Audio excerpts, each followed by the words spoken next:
Salam əziz şagirdlər və abituriyentlər.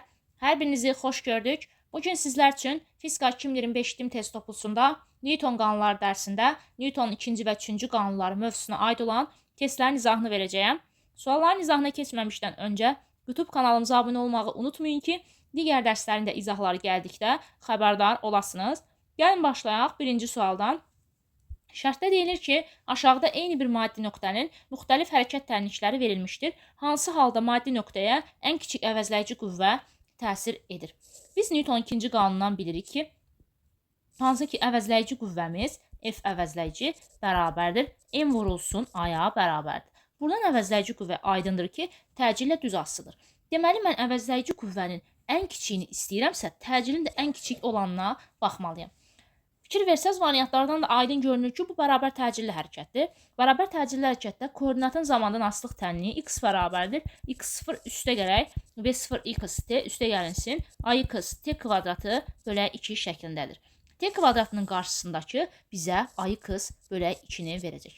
Fikir verin, t kvadratının qarşısında A variantında 6 vardır. Məsələn, ax bölə 2 bərabərdir 6-ya yazırıq. Buradan ax tapanda 6 vurulsun 2, 12 olacaq. Deməli, mən 2-yə vurmalıyam. Baxın, A variantında 2-yə vuranda 12 olur. C variantında t kvadratının qarşısındakı 5-i 2-yə vuranda olacaq 10. Y-də 2-yi vuranda 2-yə 4. B-də 3-ü vururuz 2-yə 6. D-də isə 1-in qarşısındakı t kvadratının qarşısındakı 1-i vuracaqsınız 2-yə. Ən kiçiyi soruşur. Baxın, görək indi bu 12, 14, 6 və 2-dən hansı ən kiçikdir? 2 ən kiçikdir. Deməli, onda cavabımız olacaq D bəndi. İkinci sualda isə deyir ki, R radiuslu çevrə üzrə modulca V sabit sürəti ilə hərəkət edən M kütləli cismə təsir edən qüvvənin modulu hansı ifadəyə təyin olunur? Biz bilirik ki, F bərabərdir M vurulsun A-dır. Çevrə üzrə bərabər sürətli hərəkətdə A-nın V və R olan düstur A bərabərdir. V kvadratı bölə R-dir. Gətirib burada yerinə yazsaq, onda olacaq M vurulsun V kvadratı bölə R. Cavabımız oldu B bəndi. Üçüncüdə R radiuslu çevrə üzrə sabit omega bucaq sürətlə hərəkətdə M kütləli cismə təsir edən qüvvənin modulu hansı ifadəyə təyin olunur? Yenə F bərabərdir M vuraq A-dır.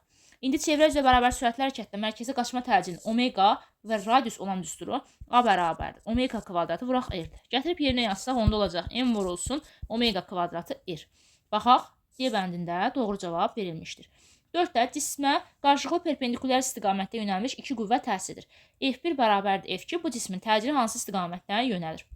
Biz hansı ki, əvəzləyici qüvvəni tapdıqda bu zaman paralleloqram qaydasından istifadə edirik. Paralleloqram qaydasında bir vektorun başlanğıcı digərinin sonunda olmalıdır. Burada fikir versəz, gördüyünüz kimi hər iki vektorun başlanğıcı 1-dir. Onda gəlin bax, F1-i paralel olduğu kimi köçürürəm bura. Fikir versəz, F1-in başlanğıcı F2-nin sonundadır. Bu zaman əvəzləyici qüvvəni tapanda birinin başlanğıcından digərinin sonuna vektorumuzu çəkirik. Baxın, F2-nin başlanğıcından F1-in sonuna vektorumu çəkdim. Həmin gördüyünüz bu vektor F əvəzləyicimdir, yəni əvəzləyici qüvvəmdir. Fikir versəz, bu da A variantında doğru verilmişdir. 5-də isə yenə baxın, F1-i köçürürəm paralel buraya.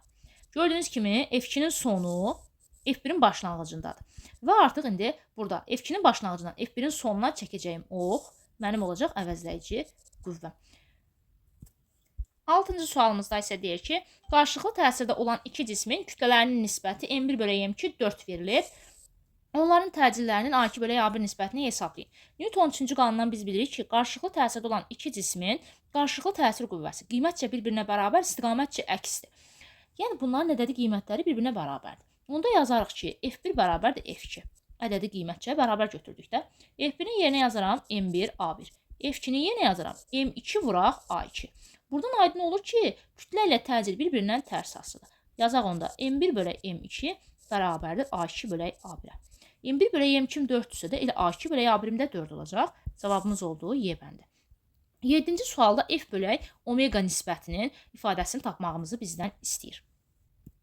Biz bilirik ki, F bərabərdir M A-dır. A-nın yerinə isə omega V-ni yazaram çevrə üzrə bərabər sürətli hərəkətdə. Gəlin yazaq onda F bölə V omegada olacaq F bölə V omega. F-imiz M vuraq A, A-nın da yerinə omega V yazıram. Onda olacaq M vurulsun omega V. Bölək məxrəcdə V omega hasilində yazıram. Baxın, omega V-lər getdi. Gördüyümüz kimi kiçik M qaldı. Burada da kiçik M cismin kütləsidir. Cavab oldu D bəndi. 8-ci sualda radiusu r olan çevrə üzrə bərabər sürətlə hərəkət edən m kütləli cismə təsir edən qüvvə hansı ifadəyə təyin olunur? Yenə çevrə üzrə bərabər sürətlə hərəkətdə qüvvəni istəyir. F bərabərdir m a-dan tapacam. A-nın isə böyük T ilə olan düsturunu verəcəm. Çünki fikir versəz variantlarda period qeyd olunur. A-nın böyük T ilə olan düsturu A bərabərdir 4pi kvadrat r bölək T kvadratıdır. Gətirib burada yerinə yazsaz olacaq 4pi kvadratı r m bölək T kvadratı. Baxın, variantlarda 4pi kvadratı rm bölək T kvadratı C bəndində verilmişdir. 9-da radiusu r olan çevrə üzrə bərabər sürətlə hərəkət edən m kütləli cismə təsir edən qüvvə hansı ifadəyə təyin olunur deyir. Yenə f istəyir bizdən. F bərabərdir m a-dan tapacağıq. A-nın artıq burada kiçik n ilə olan düsturunu verəcəyik. Variantlara fikir versəz kiçik n ilə olan düsturu istəyir bizdən. A-nın da kiçik n ilə olan düsturu A bərabərdir 4pi kvadrat r n-in kvadratdır. Götürək yerinə yazaq. M vurulsun, onda olacaq 4pi kvadrat r n-in kvadratı. Baxaq, m vuraq. M və r-in başında kvadrat yoxdur. Bir dənə 4pi kvadratı r n-in kvadratı var. Deməli, A bəndi doğru cavabdır. F bölək m omeqanı istəyir. Bayaqlar qeyd etdik ki, F bərabərdir. M vurulsun A-dır. A-nın da yerinə omega V yazıram. Bax, F vuraq. Deməli, bir dəqiqə. M vurulsun. A-nın yerinə omega V-ni yazdım. Gətirək indi baxın burada F-in yerinə m omega V-ni yazsaq. M vurulsun omega V bölək m vuraq omega. Omegalar, m'lər ixtisar getdi, qaldı V. Xətti sürətli V də bilirik. 11-də verilmiş radiusu çevrə üzrə bərabər sürətlə hərəkət edən cismin sürətini 2 dəfə azaltdıqda ona təsir edən qüvvə necə dəyişər? F bərabərdir m a-dır. A-nın da düsturu A bərabərdir çevrə üzrə bərabər sürətlə hərəkətdə V kvadratı bölək r-dir. İndi buradan gördüyüm kimi sürətimi 2 dəfə azaltdıqda bu zaman bizim kəsirimizin sürəti 4 dəfə azalmış olur. Deməli, təcrim də 4 dəfə azalır. Təcrim 4 dəfə azaldısa da avtomatik qüvvə də 4 dəfə azalacaq. Qüvvə təcrimdən düz asılıdır. Deməli, cavabımız oldu B bəndi. 12-də kütləsi 200 qram olan cismin hərəkət tənliyi x bərabərdir 10 üstə gələ 2t üstə gələ 4t kvadratı şəklindədir. Cismə təsir əvəzləyici qüvvəni hesablayın. Biz bilirik ki, əvəzləyici qüvvə F əvəzləyici bərabərdir m vurulsun a-dır. Mənim kütləm var 200 qramdır. Qramdan kiloqrama keçirməliyəm. Bu zaman veriləni minə böləcəm. 200-ü minə böləndə alacağıq 0,2 kiloqram. A-nı A-nı baxım gördüyümüz bu tənlikdən götürəcəm. Mən qeyd etdim ki, AX bölək 2 T kvadratının qarşısında olan rəqəmdir. Yəni AX bölək 2-miz 4-ə bərabərdir. Buradan AX-ı tapanda olacaq 4 vuraq 2-dən 8. İndi gətirib burada yerinə yazıb F əvəzləyicini tapa bilərəm. F əvəzləyici bərabərdir M-adır. M-in yerinə 0,2, A-nın da yerinə 8 yazdım. 0,2 vuraq 8 mənə verəcək 1,6. Cavabımız oldu C bəndi. 13-cü sualımıza baxaq. Cismə təsirin əvəzləyici qüvvəni 6 Newton artırdıqda. Deməli, onda son qiymət, yəni qüvvənin ikinci qiyməti, birinci qiymət üstə gələk 6 Newtona bərabərdir. 6 Newton artırdığı dediyi üçün F1-in üzərinə 6 gələcəm. 6 dəfə desəydi, artıq 6-ya vurmalıydınız. Onun təcili 3 dəfə artmışdı. Təcil A ilə işarə olunur. Deməli, A2 bərabər olacaq. 3 vuraq A1-ə. Dəfə artmışdı dediyiniz, 3-ə vururam. Dəfə azalmışdı desəydi, 3-ə böləcəydiniz artıq. Başlanğıc anda cismə təsir edən əvəzləyici qüvvəni, yəni F1-i bizdən soruşur. F əvəzləyici bərabər idi M vuraq A-ya. Buradan aydın görünür ki, bizim qüvvəmiz təcillə düz asılıdır. Onda F1 bölək F2 bərabərdir A1 bölək A2 yazıram. İndi F1-im yoxdur, olduğu kimi saxlayıram. F2-min əvəzinə F1 plus 6 yazıram. A1-imi olduğu kimi saxlayıram. A2-nin də yerinə 3A1 yazıram. A1-lər ixtisar getdi, qaldı 3-də 1. Çarpaz vuranda 3F1 bərabər olacaq F1 üstə gələk 6-ya. Bir tərəfə keçirəm. 3F1-dən F1 çıxanda alacağım 2F1. 2F1 bərabərdir 6-ya. Buradan F1 bərabər olacaq 6 bölək 2-yə 3-ə. Gördüyümüz kimi qüvvənin başlanğıc qiymətini tapdıq. 3 Newton oldu. Cavabımız A bəndi olmuş olur. 14-cü sualda V bərabərdir 10 üstə gələk 0,5 T qanununa uyğun olaraq dəyişir. Avtomobilin kütləsinin 1,5 T olduğunu bilərək ona təsir əvəzləyici qüvvəni hesablayın. Bu hissəni silirəm. Gəlin indi şərtdə verilənləri yazaq. V bərabərdir 10 üstə gələk 0,5 T verilmişdir bizə. Baxın, biz bərabər təcilli hərəkətdə V-nin düsturunu bilirik də. V bərabərdir V0 üstə gələk A T-dir. Buradan aydındır ki, V0-ımız 10-dur, A-mız da 0,5-dir. A-mız bərabər oldu 0,5-ə. Avtomobilin kütləsi verilib 1,5 ton. M-imiz verildi 1,5 ton. Tondan kiloqrama keçmək lazımdır. 1 ton 1000 kiloqramdır, 1000-ə vuracaq. 1,5-i 1000-ə vuranda alacağıq 1500 kiloqram. Bizdən əvəzləyici qüvvəni istəyir. F əvəzləyici də bərabərdir. M vurulsun A-dan hesablayırıq. M-imiz 1500-dür. Vurağımız 0,5-dir. Bunu sizdən silək. Aha. Bərabər olacaq onda 7, 5, 15-ə vuranda 75 eləyir və bir vergülümüz sağa gedir, sıfırın birini silirik. 750 Newton olmuş oldu bizim cavabımız B bəndi. 15-ci sualda X oxucu hərəkətdən maddi nöqtənin koordinatının zamandan asılılıq tənliyi verilib. Əvəzləyici qüvvənin 800 Newton olduğunu bilərək. F əvəzləyicimiz 800-dür. Mən qeyd etdim ki, T kvadratının qarşısındakı 2-ni vuracağıq 2-yə, alacağıq təcili. Deməli, A-mız bərabər oldu. 2 vuraq 2, yəni 4-ə. Bizdən kütləni istəyir. M də bərabərdir. F əvəzləyici bölək A-dan hesablayacağıq. F əvəzləyicimiz 800 bölək 4 mənə verdi, deməli 200. Cavabımız oldu 200 kiloqram A bəndi. 16-cı sualda təcilin cismə təsir edən qüvvədən asılılıq diaqramında verilmiş nöqtələrə uyğun olaraq M2 bölü M1 nisbətini hesablayın. Baxın, bir nöqtəsinə uyğun gəlin A1-i götürək. A1-imiz fikir versəz 3-dür. F-i götürsək F1-imiz 2-dir. Buradan M1-i tapanda olacaq F1 bölək A1-dən 2 bölək 3, 3-də 2. 2 nöqtəsində isə A2-miz gördüyünüz kimi təcilim 2-dir. A2 bərabər oldu 2-yə. Qüvvəmiz isə 4-dür. Yəni F2-miz bərabər oldu 4-ə. Kütləni tapanda M2 bərabər olacaq F2 bölək A2-dən. Bərabərdir. F2-nin əvəzinə yazıram 4, A2-nin əvəzinə yazıram 2. 4 bölək 2 mənə verəcək 2. M1 bölək, indi məndən M2 bölək M1 nisbətini istəyir. M2 bölək M1 bərabərdir. M2-nin yerinə 2 yazıram, M1-in yerinə 3-də 2 yazıram. Bu ikilər ixtisar gedir və 3 də sürətə çıxacaq. Cavabımız oldu gördüyümüz kimi 3. Cavab C bəndi. 17-də yenə eynisidir.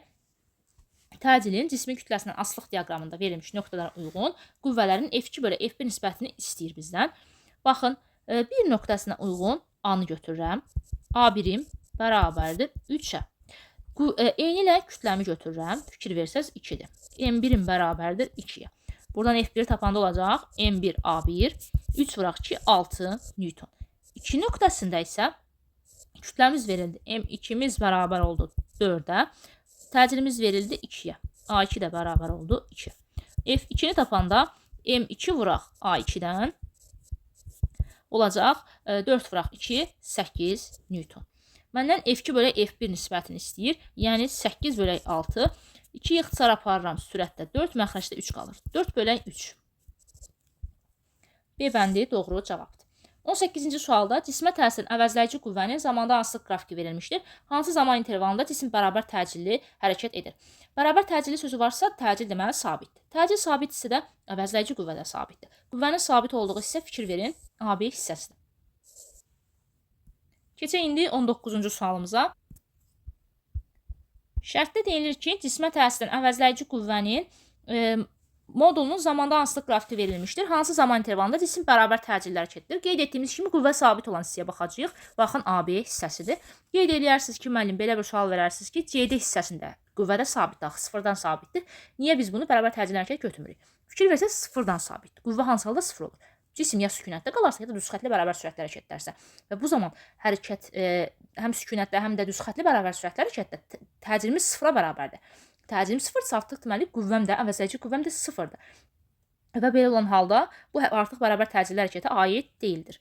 20-yə baxaq. Düz xətli hərəkətdə cismin yer dəyişməsinin modulunun zamanda asılılıq qrafiki verilmişdir. Parabola hansı ifadələr doğrudur? Əgər ki, yer dəyişmənin zamanda asılılıq qrafiki paraboladırsa, belə hərəkət bərabər təcilli hərəkətdir. Bərabər təcilli hərəkətdə sürət sabitdir və əvəzləyici qüvvəmiz sabitdir. Özü sıfırdan fərqlidir bu qiymətlər əlbəttə ki. Sürət sabitdir, xeyr. 2. Baxın, təcil sabitdir və sıfırdan fərqlidir. Qüvvələrin əvəzləyicisi sıfırdan fərqlidir və sabitdir. 2 və 3 doğrudur. Cavabımız oldu Y bəndi. 21-ci sualda həcmi 100 sm kubu olan bir cins cismin təcilin ona təsirin əvəzləyici qüvvədən asılılıq qrafiki verilmişdir. Cismin sıxlığını hesablayın. Mən sıxlığı tapmaq istəyirəmsə də bilirəm ki, sıxlıq rho bərabərdir M bölək V düsturundan hesablanır. Həcmimiz verilib fikir versəz, V bərabərdir 100 sm kubudur. Mən bilirəm ki, 1 metrim 100 sm-dir. 1 metrin kubu isə artıq 100-ün kubu olacaq. 100-ün kubu, santimetrin kubu. 100 10 üzəri 2 deməkdir. Bu da 10 üzəri 2-nin artıq üzəri 3 olacaq. Bu da olur 10 üstü 6. Deməli mən baxın burada metrin kubundan santimetrin kubuna keçəndə 10 üzəri 6-ya vurmalıyam. Yox, tərsinə. Santimetrin kubundan metrin kubuna keçsəm 10 üzəri 6-ya bölməliyəm. Yəni siz artıq 100-ü bölməlisiniz 10 üzəri 6-ya. 100 10 üzəri 2-dir. Bölək 10 üzəri 6 yazsaq, üstlər çıxılır. 10 üzəri mənfi 2-dən 6-yı çıxarsınız 4 olacaq. Həcmimiz oldu 10 üzəri mənfi 4 metrin kubu. Həcmi bildim, bəs kütləm yoxdur axı. Kütləni nədən istifadə edəcəm? Baxın bu qrafikdən. Fikir versəz qrafikdə f-iniz 4 verilib, a-mız 10 verilib. Buradan m bərabərdir f bölək a-dan, f-in 4, a-yın 10-dur. Deməli aldıq kütləmizə m bərabər 0,4 kiloqram. Gətirək indi yerinə yazaq, r-onu tapaq. R-da deməli m-miz 0,4 oldu. Bölək v-miz 10 üzəri mənfi 4. 0,14 4 vurulsun 10 üzəri mənfi 1-dir. Bölək 10 üzəri mənfi 4-ümüzü yazdıq. Alacağıq deməli 4 vurulsun 10 üzərində mənfi 1 çıxaq, mənfi 4. Bu da olur 10 üzəri 3. 4 vurulsun 10 üzəri 3. Deməli cavabımız olacaq 4000 kiloqram bölək metrin kubu. Keçək indi digər sualımıza, 22-ci suala. Cismin yerdəyişməsinin proyeksiyasının zamanda hansılıq qrafiki verilmişdir. Hansı qrafik bu cismə təsir edən qüvvələrin əvəzləyicinin proyeksiyasının zamanda hansılıq grafikinə uyğundur? Baxın, fx istəyirəmsə də, fx ilə elə ax-ın qrafiki eynidir. Mən təcilə baxmalıyam deməli burada. Parabolanın ağzı mənim təcilimi göstərir, ax-ımı göstərir. Əgər parabolanın ağzı yuxarıya doğrudursa, ax müsbət olur. Amma yox, ax-ım mənfidir, deməli parabolanın ağzı aşağıdır. Fikir verin, baxın, bu hissədə parabolanı tamamlayıram.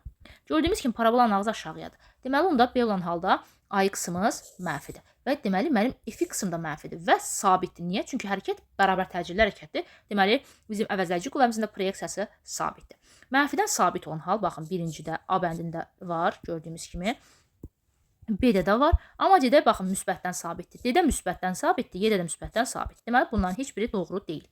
İkinci hissədə yer dəyişməmiz sabitdir. Yer dəyişmə sabitsə deməli cisim sükunətdə qalıb.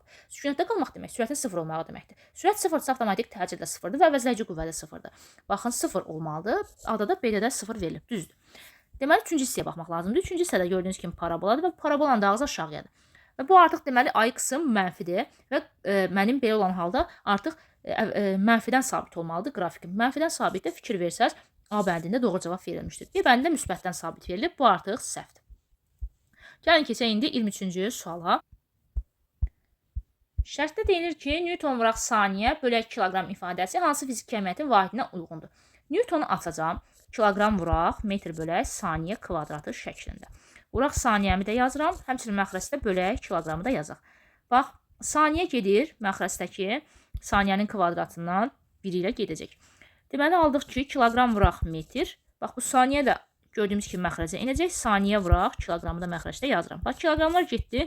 Metr bölək saniyə qaldı. Metr bölək saniyə də sürətin vahididir. Cavabımız oldu D bəndi. 24-cü sualda deyir ki, Euler-Venn diaqramında x oxu boyunca hərəkət edən A və B cisimlərinin hərəkət dənliklərinə uyğun bəndləri müəyyən edin. Bir arashdırıq. Baxın, A cismində. Fikir verin, x bərabərdir mənfi 10t üstə gələk t kvadratı verilmişdir. Burada bizim V0 x-ımız bərabər olacaq mənfi 10-a. Ax-ımız da bərabər olacaq 1 vuraq 2, 2-yə. Hərəkət necə hərəkətdir? X oxunun əksinə fikir versəz. Çünki V0 x mənfidir. Bərabər yavaşlayandır. Çünki biri müsbət, digəri də mənfidir, fikir versəz. V0 x-ın mənfidir, Ax-ın müsbət. Deməli, x oxunun əksinə bərabər yavaşlayan oldu. Və B cisminə isə baxsaq, indi x bərabərdir mənfi 10t çıx t kvadratdır. Buradan V0 x-ın bərabərdir mənfi 10-a, Ax-ım da bərabərdir mənfi 1 vuraq 2, yəni mənfi 2. İndi bu olacaq x oxunun əksinə y-inləşən, bərabər y-inləşən. Çünki V0 x və Ax-ın işarəsi eynidir. Artıq gəlin baxaq, biz uyğunlaşdırmamızı eləyə bilərik. Təsir edən əvəzləyici qüvvə hərəkət istiqamətindədir. Yəni, bu deməkdir ki, bu artıq sənin təcilindən sürətinin istiqaməti eynidir. Yəni, onların işarələri də eynidir. Həmçində bu hərəkət növü artıq bərabər yeyinləşəndir. Bərabər yeyinləşən də fikir versəz, B cismində uyğundur. Deməli, birinci gedəcək 2-yə, B cisminə. Təsir edən əvəzləyici qüvvə hərəkətin əksinə yönəlmişdir. Bu bərabər yavaşlayana uyğundur. Bərabər yavaşlayan da A cismindədir, fikir versəz. Dayanma 25 metr yol gedir. Gəlin baxaq, cisim hansı halda dayanır? Son sürət 0 olanda da A cisminə baxaq. A cismində son sürətim 0 olanda, görək mənim nə qədər zamandan sonra mənim son sürətim 0 olub. T-ni tapacağım onda. Vx çıx V0x bölək Ax-dan. Fikir versəz, son sürətim 0-dırsa, onda mənfi V0x bölək Ax-dan tapmış olacağım. V0x-ın mənfi 10-dur. Qarşıdakı mənfi də var axı, bax bir dənə də mənfi var. Mənfi müsbət olacaq. Deməli 10 bölək AX-ın 2. 5 aldıq. Deməli bu 5 saniyə sonra A cismi dayanacaq. Baxım görüm nə qədər yol gedir. Onu da nədən tapacağam? SX bərabərdir. V0x t üstə gəlinsin. AX t kvadratı bölək 2-dən. V0x-ımız mənfi 10 idi. Vuraq t-miz 5. Üstə gələk AX-ımız qeyd etdik ki 2 idi. 2 vurulsun t-nin kvadratı, yəni 5-in kvadratı 25 bölək 2. 2-dən ixtisar getdi. Gördüyümüz kimi mənfi 50 üstə gələ 25 mənə verəcək 25 mənfi 25 metr. O da yolda mənfi nəzərə alınmır axı. Ona görə modulunu tapacağıq. Deməli 25 metr oldu. Aha, 25 metr yol getdi bu dayanana kimi. Bəs ikinci cisim, ümumiyyətlə ikinci cisim dayanmayacaq. Onu hardan bildik? Çünki burada baxın B cisminin Vx-ın t-dən asılı qrafikini çəksək.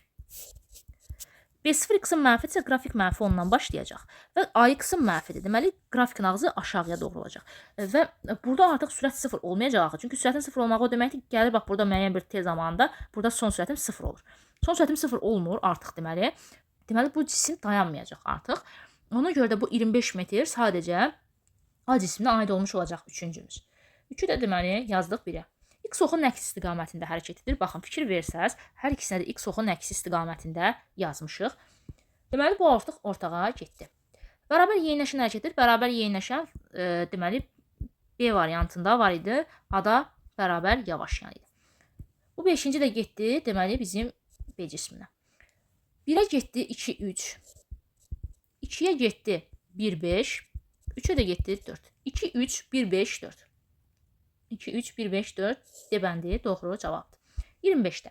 Yayı hər iki ucundan F qüvvəsi ilə dartdıqda X qədər uzanır. Bu yayın bir ucunu tərpənməz bərkidib digər ucundan F qüvvəsi ilə dartdıqda nə qədər uzanar? Əslində bu iki hal eyni halda. Necə? Burada bu divarı təsir qüvvəsi də var axı, əks təsir qüvvəsi də var. Çünki biz bilirik ki, Newton ikinci qanuna görə biz əgər ki, bir tutaq ki, cismə təsir ediriksə, o cisimdə eyni ilə bizə həmin qüvvə qədər təsir edəcəkdir. Və bu qüvvənin qiymətcə mənim qüvvəmə bərabər, amma istiqamətcə əksdir. Eyni ilə necə ki, bax gördüyümüz kimi burada F qüvvəsi ilə bu yayı da artıramsa da, eyni ilə bax burada da əks təsir qüvvəsi yaranacaqdır. Fikir verin, elə bil eyni haldır. Yuxarıdakı halla aşağıdakı hal eyni haldır. Yəni yuxarıda əgər ki mənim yayım x qədər uzanırsa, eyni ilə aşağıdakı halda da mənim yayım x qədər uzanmış olacaq. Cavabımız Y bəndidir. 26-da. Eyni kütləli cisimlər sükunət vəziyyətindən müxtəlif sabit qüvvələrin təsiri hərəkətə başlar. Eyni kütləli deyil, kütlə sabitdir. M konstant. Qüvvəmiz dəyişir, müxtəlif sabit qüvvələrin deyil. Bərabər yerdəşməlidir. S sabitdir. Yerdəşməmiz sabit oldu. Aldığı sürətin deyir, onlara təsir əvəzləyici qüvvədən asılı qrafiki hansıdır? A-nın üzr istəyirəm, sürətin. V-nin əvəzləyici qüvvədən asılı qrafikini istəyir. Fikir versəz, sözdə burada sükunət vəziyyətindən deyir. Deməli, başlanğıc sürətimiz 0-a bərabərdir. Biz bərabər təcillər hərəkətdə V-nin belə bir düsturunu vermişdik ki, V bərabərdir kök altında V0-ın kvadratı plus 2AS. Başlanğıc sürət 0-a gedirsə, V bərabər aldıq kök altında 2A isə. Baxın, burada S sabitdir. A-nı tapmalıyam. A-nı nədən tapacağım? A bərabərdir. Biz bilirik ki, F əvəzləyici bölək M-dir. Gətirib baxın, burada yerinə yazsaq, onda olacaq kök altında 2 vurulsun. F əvəzləyici bölək M vuraq S-dir. Kütlə sabitdir. S sabitdir. Buradan görünür ki, sürət artıq əvəzləyici qüvvə ilə kök altı asılıdır. Kök altının asılıq da A bəndində doğru qeyd olunmuşdur. Gəlin keçək indi 27-ci suala. Şərtdə deyilir ki, düzxətli hərəkətdə cismin yer dəyişməsinin zamanda hansılı qrafiki verilmişdir? Parabola. Bu cisim üçün, baxın, fikir versəz, yer dəyişmənin zamanda hansılı qrafiki paraboladırsa, deməli bu hərəkət bərabər təcilli hərəkətdir. Bərabər təcilli hərəkətdə təcil sabitdir və sıfırdan fərqlidir. Sürət sabitdir, bu səhvdir. Təcil sabitdir və sıfırdan fərqlidir, bu doğrudur. Eyni ilə əvəzləyici qüvvə də sabit olacaq və sıfırdan fərqli olacaq. 2 və 3 deməli doğrudur. Cavab oldu A bəndi. 28-də isə artıq S-in t-dən asılığı düz asılıqdır. Bu artıq olur bərabər sürətli hərəkət. Bərabər sürətli hərəkətdə sürət sabitdir. Sürət sabitdirsə təcil sıfırdır. Çünki təcil sürət dəyişməsindən yaranır. Əgər burada sürət dəyişmirsə, deməli təcil də yaranmır. Təcil sıfırdır. Təcil sıfırdırsa əvəzləyici qüvvə də sıfırdır. Çünki deyirik ki, əvəzləyici qüvvə ilə təcil qardaşdır. Aha. Bunda Newton ikinci qanunundan deyirik əslində. Bunu Lord dildə deməyə çalışırıq. Newton ikinci qanunu. Aha. İndi buradan baxsaz, sürət sabitdir, bəli, 1 doğrudur. Təcil sıfırdır, doğrudur. Onun təsirdən qüvvələrin əvəzləyici sıfıra bərabərdir, bəli, bu da doğrudur. 1, 2, 3 cavab oldu D bəndi. 29-cu sualda çevrə üzrə bərabər sürətli hərəkətdə cismin dövrətmə tezliyini 3 dəfə artırdıqda. Tezliyimi 3 dəfə artırdım. Onda yazacağım ki, N2 bərabərdir 3 N1-ə. Ona təsirən əvəzləyici qüvvə 40 Newton artmışdır. Deməli, F2 bərabər oldu. F1 üstə gələk 40-a. Buradan əvəzləyici qüvvənin əvvəlki qiymətini istəyir, yəni F1-i bizdən soruşur. Mən bilirəm ki, əvəzləyici qüvvənin düsturu F əvəzləyici bərabərdir N vuraq A-dır. İndi çevrə üzrə bərabər sürətli hərəkətdə A-nın kiçik N ilə olan düsturunu verəcəm. N vurulsun 4 pi kvadratı R N-in kvadratı. A-nın düsturu budur da, çevrə üzrə bərabər sürətli hərəkətdə bunu bilirik. Buradan fikir versəz əvəzləyici qüvvə tezliklə kvadratik düz asıdır. Yazaram onda F1 bölək F2 bərabərdir N1 kvadratı bölək N2-nin kvadratı. Bu da əlbəttə ki, N1 bölək N2 mötərizədən kvadratı olacaq. F1 bölək F2-nin yerinə yazıram. F1 üstə gələk 40 bərabərdir. N1-im olduğu kimi saxlayıram. N2-nin yerinə 3N1 yazıram və mötərizəli kvadratı yazırıq. N1 ixtisar getdi. Sürətdə 1 qalır. 3-də 1-in kvadratı 9-da 1 eləyir. Çarpaz vuranda 9F1 bərabər olacaq. F1 üstə gələk 40-a. Bir tərəfə keçirirəm. 9F1-dən F1 çıxanda 8F1 bərabər olmuş olur 40-a. Buradan F1 tapanda alacağıq 5 Newton. Deyirlər bizdən də qüvvənin əvvəlki qiymətini, əvəzləyici qüvvənin əvvəlki qiymətini istəyir, yəni birinci qiymətini. Bu da 5 Newton almış olduq. Cavabımız oldu C bəndi. 30-cu sualda tiri L olan kub müəyyən qüvvənin təsiri ilə A təcili alır. Həmin qüvvənin təsiri ilə tiri L bölək 2 olan polad kubun aldığı təcil nəyə bərabərdir? Fikir versəz, baxın, biz bilirik ki, təcilin düsturu A bərabərdir. F əvəzləyici bölək M-dir. Burada mənim həmin qüvvənin təsirlədiyi, deməli qüvvəm dəyişmir. Artıq A M ilə tərs asılır. M-in isə düsturu biz bilirik ki, rho vuraq V-dir. Yerinə yazsaq, onda A bölək olacaq rho vurulsun V. Birinci halda tili L olan kubun həcmi nə olar? V bərabərdir A kubundan olacaq V L kubu. Bu V birim oldu. V2-ni tapmaq istəsəm, L bölək 2-nin kubu o da olacaq. L-in kubu bölək 2-nin kubu, yəni 8. İndi mənim buradan ayım, təcilim həcmlə necə asıdır? Tərs asıdır. Yazaq onda V1 bölək A1 bölək A2 bərabərdir V2 bölək V1-ə. V2-im L-in kubu bölək 8, V1-im L kubudur. L kubları ixtisar gedir. Gördüyüm kimi bu 8 aşağıya düşür. 8-də 1 olur. A1-imizə A verilib, şərtdə verilib, baxın. A2-im yoxdur. Bu da bərabər oldu 8-də 1-ə. Çarpaz vuranda A2 bərabər olacaq 8A-ya. Cavabımız oldu D bəndi. 31-ci sualda üfüqi müstəvidə qoyulmuş M, 2M və 3M kütləli 3 kub sapla bir-birinə bağlanmışdır. M kütləli kub F qüvvəsi ilə dartılır. Sapın tegəlmə qüvvəsi 15 Newtonlarsa F dartı qüvvəsini hesablayın. Burada fikir versəz, bütün M kütləli, istəyir 2M, istəyir 3M kütləli cisimlər bir-birinə eyni ip vasitəsilə bağlanır. Deməli, onların təcilləri eynidir. Yəni, burada A sabitdir. Mən nə edəcəm? F qüvvəsinin, belə deyək də, dartdığı kütlələrə böləcəm, təcil tapacam. Həmçində T qüvvəsinin onun dartdığı, bax bu 3M kütləsinə böləcəm, təcil tapacam. Və təcil sabit olduğundan bu nisbətləri bir-birinə bərabər götürəcəm.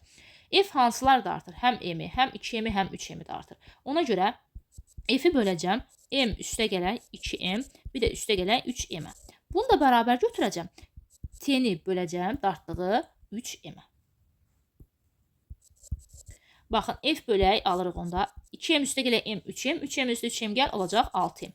Bölək, o da bərabərdir, T bölünsün 3M-ə. Hər tərəfdən M-lər ixtisar gedir. Həmçinin 3 və 6-da apara bilərik. Burada 1, burada qalacaq 2. Çarpaz vuranda F vuraq 1 bərabər olacaq 2 vuraq T-yə. İndi məndən tegəlmə qüvvəsi verilir və F istənir. Heç nə, yerinə yazacağım. T-nin qiymətini 15.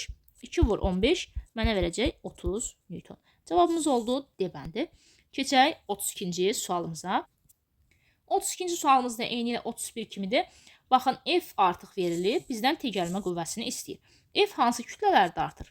Fikir ver, M, 2M və 3M-i də artır. Onu da toplayacağım. M üstə gələk 2M, üstə gələk 3M. Bu da bərabərdir. T bölək T-nin indi dartdığı, fikir versəz, T yalnızca 3M-i də artır. Onda T bölək 3M yazırıq. F bölək M üstə gələk 2M, üstə gələk 3M mənə verəcək 6M. Bu bərabərdir T bölək 3M-ə. Hər tərəfdən M-lər ixtisar gedir. 3 və 6-da aparırıq. Burada 1, digərində isə 2 qalacaq. 2 vuraq T bərabər olacaq F vuraq 1-ə, yəni F-ə. F-in verilib 12-dir. Buradan T-ni tapanda 12 bölək 2 mənə verəcək 6 Newton. Cavabımız oldu Y bəndi. 33-də 10 kiloqram kütləli cismə bir-birinə bir düz xətt üzrə əks istiqamətdə yönəlmiş F1 bərabərdir 15 Newton və F2 bərabərdir 10 Newton qüvvələr təsir edir. Cismin təcilini hesablayın. A-nı soruşur. Biz bilirik ki təcil A bərabərdir F əvəzləyici bölək M-dir. Mən əvəzləyici qüvvəni tapmalıyam. Əvəzləyici qüvvəni tapanda istiqamətlərə fikir verildi axı. Burada fikir versəz əks istiqamətdə sözü var. Əgər ki qüvvələr əks istiqamətdə yönəlirsə, əvəzləyici qüvvəni tapdanda bu zaman biz çıxırdıq. Yəni 15-dən onu çıxacaq, mənə verəcək 5. Deməli mənim əvəzləyici qüvvəm oldu 5 Newton. Deməli 5-i böləcəm kütləmə, yəni 10-a, 10 kiloqram verilib şərtdə fikir versəz. O da olacaq 0,5. Deməli təcilimizi aldıq 0,5 metr bölək saniyə kvadratı. 34-cü sualda M2 bərabərdir 3M1-dir. Fikir versəz verildi. M2 3M1 verildi. Sabit təcillə hərəkət edən əlaqəli sistemlər, cisimlər sistemində təsir edən qüvvələrin F2 bölü F1 nisbətini hesablayın deyir. Baxın, yenə bu eyni bayaqları həll etdiyimiz məsələ tipindəndir. Burada təcilimiz sabit olacaq. Ona görə də F2-ni böləcəm dartdığı kütlələrin cəmini. F2 hansılar dartır? M1 və M2-ni. Onda F2-ni böləcəm M1 plus M2-yə. Bərabər götürəcəm. F1 hansını dartır? M1-i. Onda F1 bölək M1-ə. Yazaq. F2 bölək M1 plus M2, deməli M1 üstə gələk M2-nin yerinə artıq 3M1 yazırım. Bu da bərabərdir F1 bölək M1-ə. Aldıq ki, F2 bölək 4M1 bərabərdir F1 bölək M1-ə. Hər tərəfdən M1-lər getdi. Gördüyümüz kimi çarpaz vursaq F2 bərabər olacaq 4F1-ə. Məndən şərtdə nə istəyir? F2 bölək F1-ə. F2-nin yerinə yazıram 4F1 bölək F1-də yazırıq. F1-lər ixtisar getdi, gördüyümüz kimi 4 qaldı. Cavabımız oldu 4. 35-də disk mərkəzindən keçən şaqili O1, O2 ox ətrafında sabit 10 radyan bölək saniyə bucaq sürətlə fırladılır. Deməli, omeqamız verildi. Omega bərabər oldu 10-a. Uzunluğu 50 cm olan ipin bir ucu diskin mərkəzinə birləşdirilmişdir. Fikir versəz, bax bu ipin uzunluğu radiusa bərabərdir. Onda R bərabərdir 50 cm yazırıq və santimetrdən metrə keçirik. 50-ni 100-ə böləndə olacaq 0,5 metr. Digər ucuna deyək kütləsi 300 qram olan. Kütləmiz verildi. M də bərabərdir 300 qramdır. Buradan 300 qramı kiloqrama çevirəndə olacaq 0,3 kiloqram. Cisim diska nəzərən sükunətdə qalarsa ipin gərilmə qüvvəsi neçə newtondur? Deməli, burada ipin gərilmə qüvvəsi elə bizim çevrə üzrə bərabər sürətli hərəkətdəki qüvvəmizə bərabərdir. Yəni F bərabərdir M vurulsun A-dan hesablayacağım. Çünki sükunətdə deyir. Aha, burada indi A-nın da yerinə omega kvadratı R yazacağım. Olacaq onda M vurulsun omega kvadratı R. M-imiz neçədir? 0,3-dür. Omegamız 10'un kvadratı 100. Radiusumuz 0,5'dir. Fikir versəz, bax vergülləri atanda bu sıfırlar gedir. 3 vurulsun 15 mənə verəcək 15 Newton. Deməli cavabımız olacaq burada 15 Newton. 36-da. Üzərinə M2 bərabər 2 kiloqram kütləli cisim qoyulmuş. M1 kütləli cismə əks istiqamətdə 80 Newton və 40 Newton qüvvələr təsir edir. F1'im 80'dir. F2'm də 40'dır. Və deyir bu cisimlərin aldığı təcil 4'dür. A-mız verildi 4'ə bərabərdir. M1 kütləsini bizdən soruşur. Baxın, burada A bərabər nədir? A bərabər F əvəzləyici bölək M-dir. Burada əvəzləyici qüvvəni tapanda əlbəttə ki, əks istiqamətdə olduğundan çıxacam. 80-dən 40-ı çıxanda 40 alacaq. Deməli, əvəzləyici qüvvəmiz 40 oldu. Bəs buradakı kütləni nə götürəcəm? Çox uşaq çaşır burada kütləni M1-in ilə özünü götürür, M2-ni götürmür. Düşünür ki, bu qüvvələr M2-yə təsir etmir. Xeyr, bu qüvvələr bu ikisini bir yerdə dartır əslində. M2-nin özünə məxsus da müəyyən bir qədər ağırlığı var. Özünə məxsus da kütləsi var və bu M2 M1-in üzərinə qoyulub.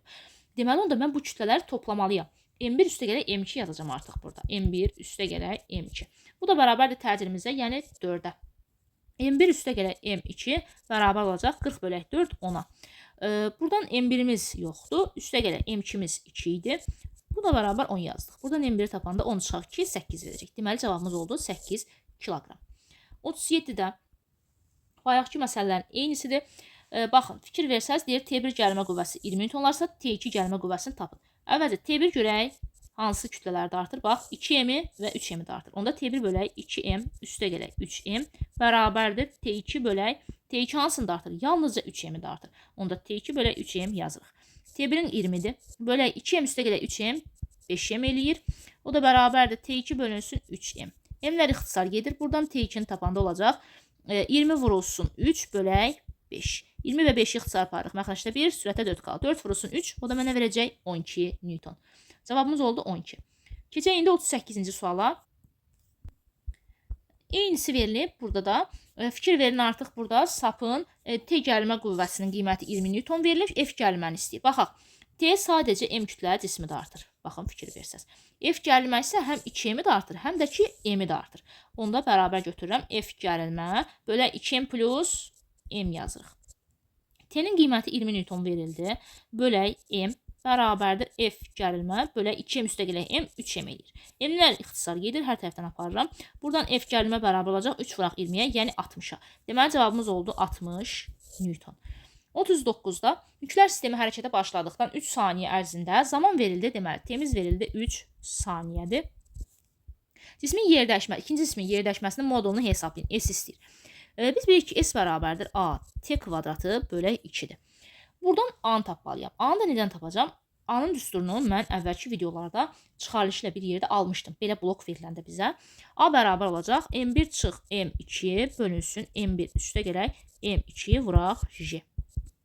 Buradan M1'im 6. 6 çıx 4 bölünsün. 6 üstə gələk 4, yəni 10. Vuraq J'nin qiyməti 10. Onlar ixtisar getdi. 6-dan çıx 4 bərabər oldu 2-yə. İndi S-i hesablaya bilərəm. S-i tapanda A-nın yerinə 2 qoyuram. T-nin yerinə 3. 3-ün kvadratı 9. Bölə 2. 2-lər ixtisar getdi. Gördüyümüz kimi cavab oldu 9. Burada S-i AT kvadrat bölə 2 yazdım. Deyərsiniz, niyə V0 yazmadım? Çünki əvvəlki halda bunlar sükunətdədir. Sonra hərəkətə başlayandan sonra artıq əvvəlki sükunətdəki halında onun başlanğıc sürəti 0 olub. Sonra mən 3 saniyə sonra onların yer dəyişməsini tapmış oldum. Ona görə də T-nin yerinə 3 yazdım. Və 0 T-ni artıq burada nəzərə almadım. Çünki dediyim kimi başlanğıc sürət 0-dır. Aha, cavabımız oldu burada 9 metr. 40-cı suala keçək. Sükunət vəziyyətindən hərəkətə başlayan cismə təsir edən qüvvələrin əvəzləyicisinin proyeksiyasının zamanda asılı qrafiki verilmişdir. İlk 10 saniyə müddətində 20 metr yol gedilib. Deməli, 0 və 10 saniyə aralığında mənim gedilən yolum oldu 20 metr. İlk 30 saniyə müddətində neçə metr yol gedilər? 0-30 saniyə aralığında gedilən ümumi yolu soruşur məndən. Baxın, fikir verin, burada fx-im 4-dür. 0-10 saniyə aralığında. Belə eləyəcəm. Fikir versəz, şərtdə deyilir ki, sükunət vəziyyətindən. Deməli, başlanğıc sürət 0-dır. Başlanğıc sürət 0 olanda S bərabərdir A T kvadratı bölə 2 düsturundan mən təcili tapa bilərəm. A bərabərdir olacaq 2S bölək T kvadratı. 2 vurulsun S-im 20 bölək T-nin kvadratı. Yəni 0-dan 10 saniyə aralığı mənə verir 10. Onun kvadratı 100 eləyir. 2 20-yə vuranda 40 bölək 100. 0-lar ixtisar getdi. Gördüyümüz kimi 0,4 qaldı. Təcil tapdım. 0,4. Kütləni tapa bilərəm. M bərabərdir F bölək A-dan. F-in 4-lü bölək A-mız 0,4. Vergül atıram, yuxarıya bir 0 əlavə edirəm. 40 bölək 4 mənə verir 10. Deməli, kütləmi tapdım 10 kiloqram.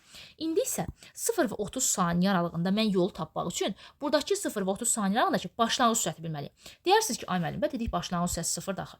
Xeyr. Burada 0 və 10 saniyə ilə 10 və 30 saniyə aralığını qarışdırmayın uşaqlar. Hansı ki, bax bu 0 və 10 saniyə aralığındakı son sürətin 10 və 30 saniyə aralığındakı elə başlanğıc sürətdir. Yəni mən onda 10 saniyənin sondakı sürətimi tapsam, digər 10 və 30 saniyə aralığındakı başlanğıc sürətə bərabər götürə bilərəm. Gəlin V-ni tapaq. V bərabərdir. V0 üstə gələk AT deyil. V0-ın 0-dır. AT-dən tapacam artıq. A-ın var.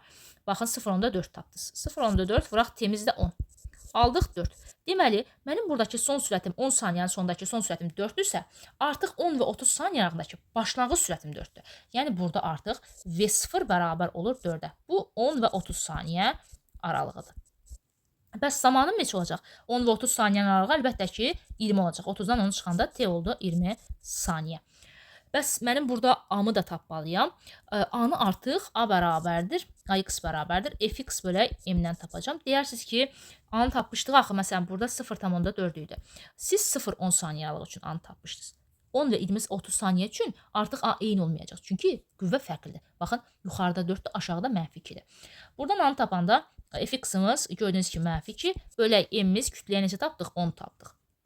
O da oldu deməli -0,2. Artıq mən buradan Sx-i tapa bilərəm. Yəni 10 və 30 saniyə aralığındakı gedilən yolu. Sx bərabərdir V0x-t. Üstə gəlinsin AX T kvadratı bölək 2. V0x-im 4-dür. 4 vurulsun T-miz 20. Üstə gəlinsin AX-ımız -0,2. Vuraq T-nin kvadratı, yəni 20-nin kvadratı 400 bölək 2. 4 vuraq 20, 80 verəcək. 0,2 2-yə böləndə 0,1 düşür yuxarıda, -0,1. -0,1 də 400-ə vuranda -40 düşür. Deməli, 80 çıxaq 40, mənə verəcək 40 metr. Fikir verin. Deməli, burada İlk 10 saniyə aralığında 20 metr yol getmişdim. Burada 20 metr yol getdik. 10 və 30 saniyə aralığında isə 40 metr yol getdim. Məndən deyir ki, ilk 30 saniyə müddətində, yəni ümumi gedilən yolu soruşur. Onda ümumi gedilən yol əlbəttə ki, bu yolların cəmi olacaq. 20 və 40-ın cəmi mənə verəcək 60 metr. Deməli, yekunda cavabımız oldu 60 metr. Beləliklə, əziz şagirdlər və abituriyentlər, sizlər üçün bu bölmədə olan sualların izahını vermiş oldum. Ümid edirəm ki, izahlar sizlər üçün aydın oldu. Əgər videodan yararlandınızsa da, əməyə qarşılıq olaraqdan kanalımıza abunə olmağı və videonu bəyənməyi unutmayın.